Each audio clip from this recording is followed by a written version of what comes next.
oleh orang itu. Seperti kita menghargai polisi, bahwa polisi itu berhak mengatur lalu lintas. Ya kita patuhi kalau dia mengatur lalu lintas, rambu-rambu lalu lintas kita patuhi.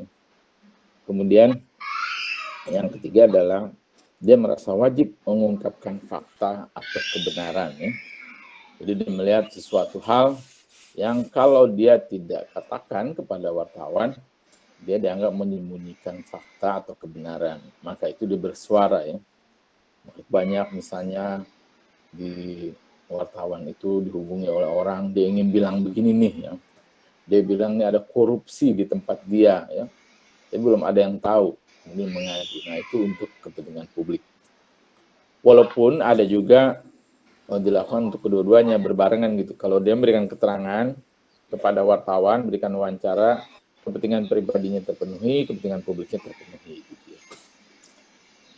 Nah itu yang mau ya. Tapi banyak juga narasumber yang enggan memberikan keterangan atau kesaksian untuk menjelaskan persoalan atau memberikan wawancara kepada wartawan.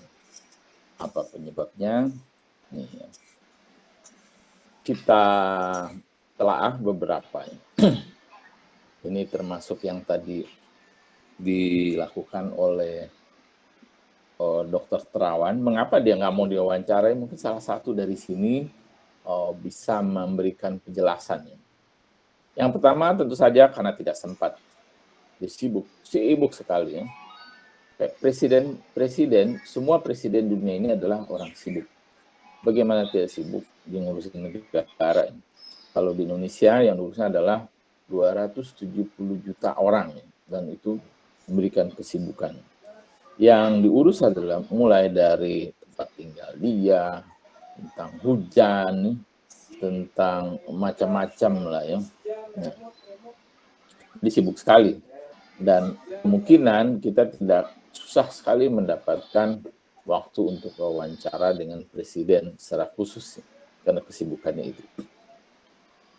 Yang kedua adalah dia tidak mau diwawancari karena takut nama baiknya dirugikan atau takut orang lain tersinggung. Ya.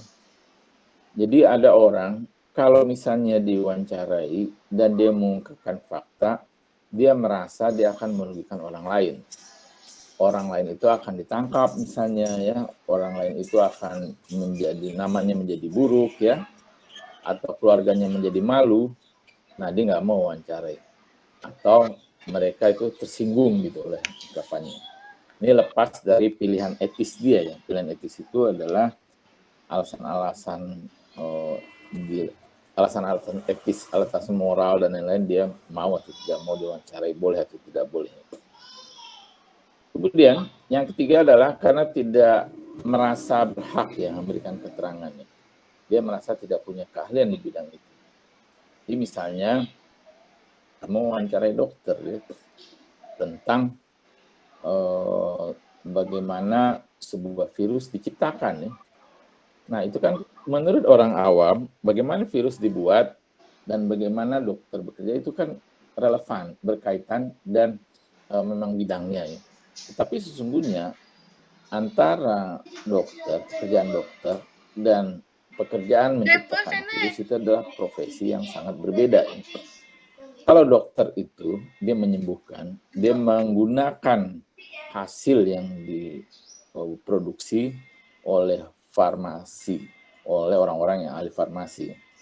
Sedangkan virus diciptakan oleh orang-orang yang mengerti mikrobiologi, orang-orang yang mengerti tentang farmasi. Itu dua hal yang berbeda. Jadi kayak pabrik mobil dengan supir. Supir adalah orang yang menggunakan mobil yang dihasilkan oleh pabrik mobil. Supir tidak selalu tahu bagaimana proses penciptaan mobil, bagaimana proses produksi mobil gitu. Nah, karena dia tidak berhak menjawab tentang virus, dia bilang, waduh, saya nggak ngerti nih. Saya taunya makai gitu, ya, memakainya aja. Itu kalau misal bahasa kasarnya begitu ya. Jadi dia nggak mau diwawancarai. Kadang-kadang kan wartawan juga nggak tahu. Dia main wawancara, oh dokter nih, mungkin dia tahu nih cara bagaimana ini menciptakan virus. Menciptakan vaksin misalnya gitu. Oke, yang selanjutnya adalah menganggap sudah memberikan keterangan lengkap sebelumnya. Jadi narasumber tersebut tidak mau lagi diwawancarai karena dia sudah memberikan keterangan lengkap sebelumnya. kepada media yang lain atau kepada polisi kalau itu kasusnya hukum, atau kepada pengacaranya kalau dia sudah mewakilkan memberikan keterangan kepada pengacaranya gitu. Jadi dia nggak mau lagi, udah hubungin aja itu. Kalau misalnya sudah memberikan keterangan lengkap, cari aja di media atau pernyataannya kalau direkam di YouTube, nonton aja di YouTube. Nah, alasan lainnya adalah karena jera ya. Jadi dia punya pengalaman buruk dengan wartawan atau dia melihat bahwa ada orang yang diwawancarai menjadi orang itu menjadi sengsara gitu ya, jadi malu. Dalam beberapa hal ya, wawancara di televisi itu membuat orang sumber itu tidak nyaman ya.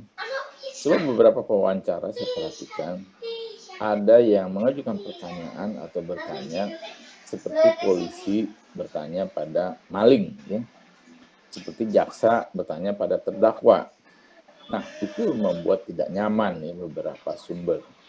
Sebab fungsi wartawan itu wawancara bukan untuk memasak orang wartawan, tapi mencari informasi. Hak-hak wartawan, hak-hak narasumber harus dihargai. Kalau dia nggak mau, ya dipaksa. Wartawan selalu punya cara untuk mencari informasi dari orang yang tidak mau diwawancarai. Kalau sekarang kita lihat ya misalnya di televisi ada wartawan atau pewawancara yang mewawancarai sumbernya itu seperti dia bersikap seperti polisi atau seperti jaksa ya, setengah memaksa gitu orang yang ngomong begitu. Kemudian yang lain lagi adalah persepsi narasumber terhadap wartawan kurang baik. Jadi yang namanya profesi itu selalu ada yang baik, ada yang enggak. Ada polisi baik, ada polisi buruk, ada wartawan baik, ada wartawan buruk ya. Ada dokter baik, ada wartawan buruk. Itu semua terjadi pada semua profesi ya. Nah, sehingga terbentuk persepsi macam-macam ini di masyarakat termasuk tentang wartawan. Misalnya ada wartawan yang kalau nanya itu ngasal aja ya. Misalnya hal-hal yang rumit tentang bagaimana modus operandi korupsi di Asabri ya, di Bumi Putra, karena dia nggak ngerti, dia nanya aja dengan ngasal gitu ya. Nah, ini memberikan kesan kepada narasumber tersebut bahwa wartawannya nggak ngerti masalah nih, jadi dia malas jawabnya gitu kan. Capek-capekin aja nih jelasin pada wartawan seperti gini gitu. Dia nggak nangkep gitu. Kemudian yang kedua adalah persepsi narasumber terhadap wartawan kurang baik itu karena wartawan itu melihat masalah dari sudut pandangnya sendiri ya. Nah ini juga banyak terjadi kalau kita wawancara sudut pandang narasumber ya, bukan melihat dari sudut pandang kita sendiri. Kita ingin tahu bagaimana narasumber itu bersikap, bagaimana wartawan tersebut punya cerita gitu. Nah itu kita dengarkan. Jadi bukan kita maksa, bukannya bapak begini gitu, bukan ya. Itu bukan wartawan yang baik dalam bertanya.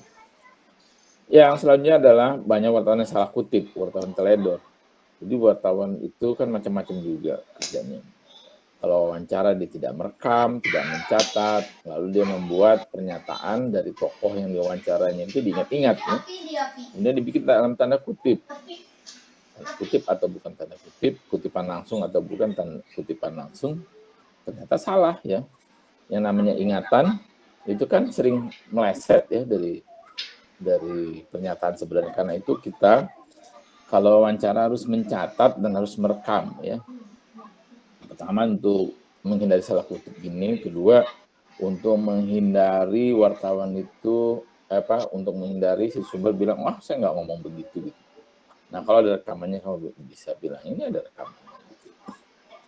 Kemudian persepsi narasumber terhadap wartawan yang lain adalah wartawan yang hanya menyapa jika ada kebutuhan. Jadi narasumber itu juga ada yang baper ya. Dia menjadi tidak enak rasa kalau wartawan itu menghubungi dia hanya untuk wawancara.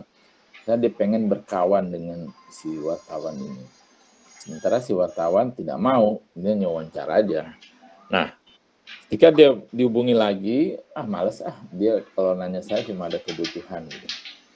Jadi dia dianggap tidak menjaga hubungan baik dengan narasumber. Beberapa narasumber menganggap ini persepsinya terhadap wartawan tersebut jelek gitu. Nah, ini kan ada plus minusnya ya wartawan yang menjaga. Ya, sebenarnya wartawan itu diminta untuk menjaga jarak dengan narasumber. Mengapa begitu? Supaya dia bisa tetap objektif, ya. Tidak larut dalam perasaan. Kalau kita menulis tentang teman, tentang orang yang kita kenal, tentang orang apalagi yang kita cintai, pasti berbeda dengan orang itu tidak kita kenal. Maka itu kita harus selalu menjaga jarak dengan narasumber. Tapi bukan berarti kita tidak menjaga hubungan baik, ya. Nah, ini jadi ada plus minusnya di sini. Oke, kita lanjut. Nah, bagaimana menjaga hubungan baik dengan narasumber itu ya? Ini dia ya, beberapa tips. Wartawan itu sebenarnya harus bisa menjaga hubungan baik dengan narasumber. Dalam arti bukan dia baik-baikin si narasumber, minimal dia bisa menciptakan bahwa narasumber itu menganggap bahwa dia adalah wartawan yang baik, ya, yang bisa diandalkan oleh dia dalam menyampaikan berita. Ya. Dalam arti wartawan itu bisa menyajikan hal-hal yang objektif. Ya. Narasumber bersedia menjalin hubungan baik jika mereka melihat hubungan itu positif bagi kehidupan dan karir. Jadi ada maunya nih sebenarnya narasumber menjaga hubungan baik dengan si wartawan. Misalnya, wartawan itu dianggap sebagai teman diskusi. Wartawan kan pengetahuannya banyak sebenarnya. Ya. Pengetahuan dalam arti banyak yang dia tahu apa yang terjadi di masyarakat, di politik kalau dia wartawan politik ya, di kejadian di militer, atau wartawan bidang kesehatan, wartawan bidang entertain ya, dia biasanya tahu tentang gosip-gosip misalnya. Jadi enak nih diskusi wartawan pengetahuannya luas gitu.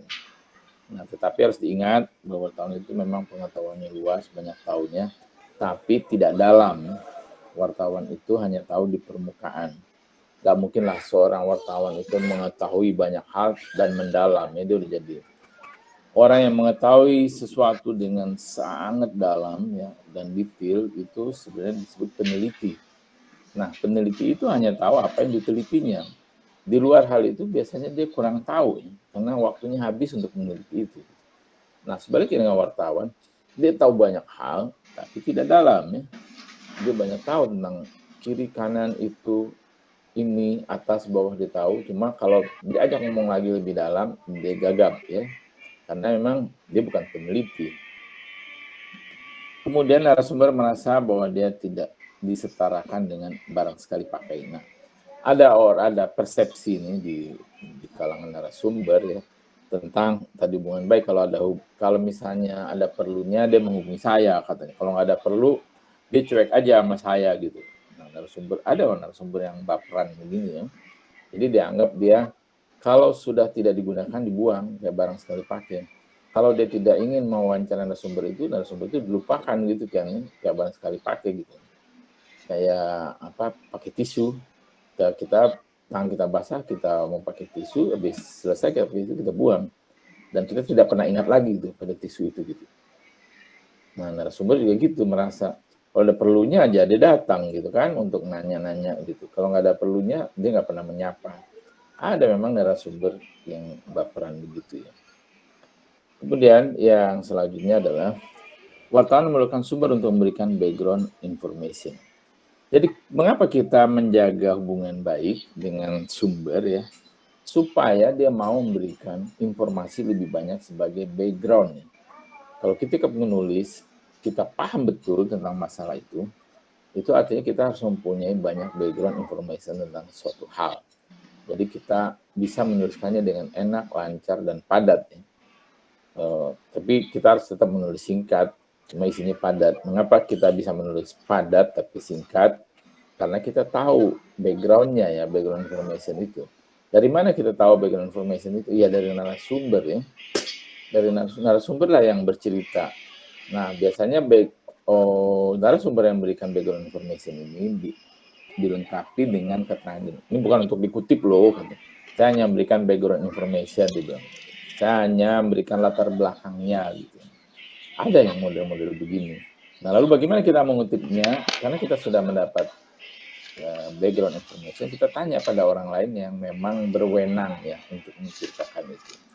Background information biasanya diberikan oleh narasumber yang tahu masalahnya, tapi dia tidak berwenang untuk bicara soal itu. Jadi untuk mengutip itu harus orang yang berwenang untuk mengatakan itu. Tapi kalau sekedar untuk tahu, kita boleh wawancara siapa saja. Alasan lain mengapa kita menjaga hubungan baik dengan narasumber adalah narasumber akan lebih terbuka jika hubungannya dengan wartawan dianggap baik. Jadi kalau dia sudah percaya sama wartawan itu, dia akan lebih terbuka memberikan informasi, lebih banyak memberikan informasi, dan lebih semangat juga ya, nggak ogah-ogahan gitu ya, ngomongnya nggak 1-2, tapi kita diberikan komplit ya, informasi yang lengkap.